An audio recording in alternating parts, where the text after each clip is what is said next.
guys, me your host Super Sorrel, thank you very much for tuning in. So today's a bit of a different video for you and I'm really excited. A lot of you will know if you've been around the channel for a while that I like to take action figures and I'm not the best at customizing, but I do like to kit bash and mess around and mix things up. And I occasionally love making my own characters. Like over the years, I've like kit bashed with G.I. Joes and made up my own soldiers and given them names and characters. I like world building, but one thing I like more than anything is actually creating a story. I like telling stories. And so I had to share this one with you because this is probably one of my favourite figures that I've ever built. And I say built, but put together. And I want to share him with you. So let's jump in. He goes by many names. The Lord of the Cemetery. The Lord of the Crossroads. He is a master of death, a trickster, a deal maker. With an outstretched hand, he waits your payment to take you to the underworld. If you were to desecrate a grave or burial site, you may just meet this demon. For he is the Baron Reaper. Excuse my over-dramaticness there, but yes, the Baron Reaper, a character I've kind of mashed together based on different folklores, legends, myths, and entertainment. He's a kind of a cross between the Grim Reaper, the Lower Gods, and characters like Charon from the Greek mythology. He's a kind of a mashup of all of them. However, he does resemble the kind of gods like a Baron Samedi almost, or a Papa Legba. I wanted him to look very gentlemanly.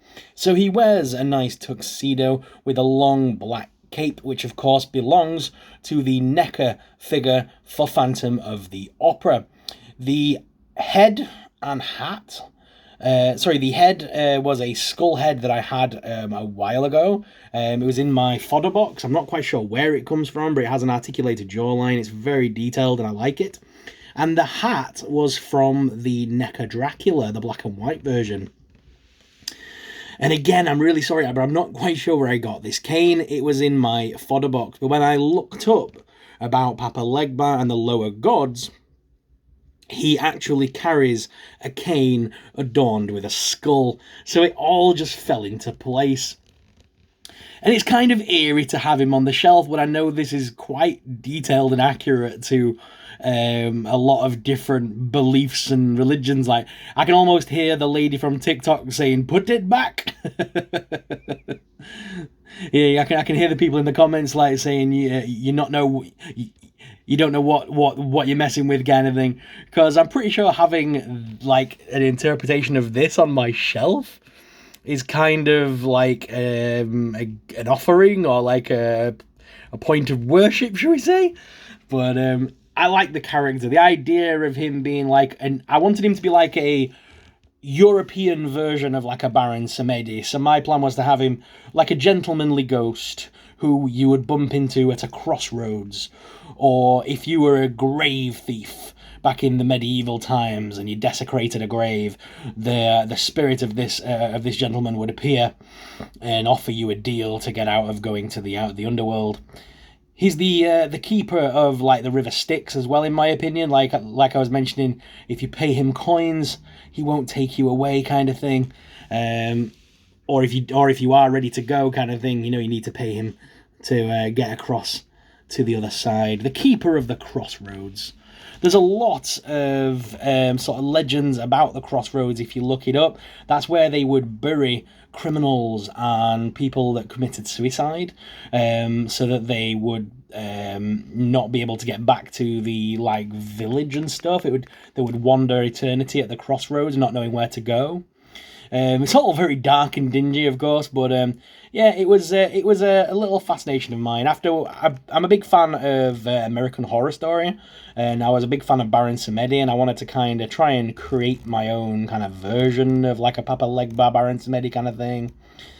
And this is it, basically. This is what I came up with. And I'm really happy with him on my shelf, to be honest. He fits in with my collection very well. I know this is mainly, it's not much of a kit bash, it's mainly just the Phantom of the Opera figure with some different pieces on it, some different accessories. But I love the way it looks, and I am hoping that we get the Phantom of the Opera figure, you know, the more modern Phantom with the half mask rather than the old black and white Phantom. That's the Phantom I like the most. So this figure is a nice use of that figure, so I don't have to waste that NECA figure. What are your thoughts on this character and custom? Let me know in the comments. Did you enjoy hearing like my version of this character and how I came about making it? Let me know in the comments. And if you enjoyed it, I've got plenty more figures that I've built myself and would love to tell you about them and their stories. Guys, thank you very much for watching. As always, I'm your host, Super Sorrel, and I'll see you in the next video. But until then, may the Force be with you. Bye!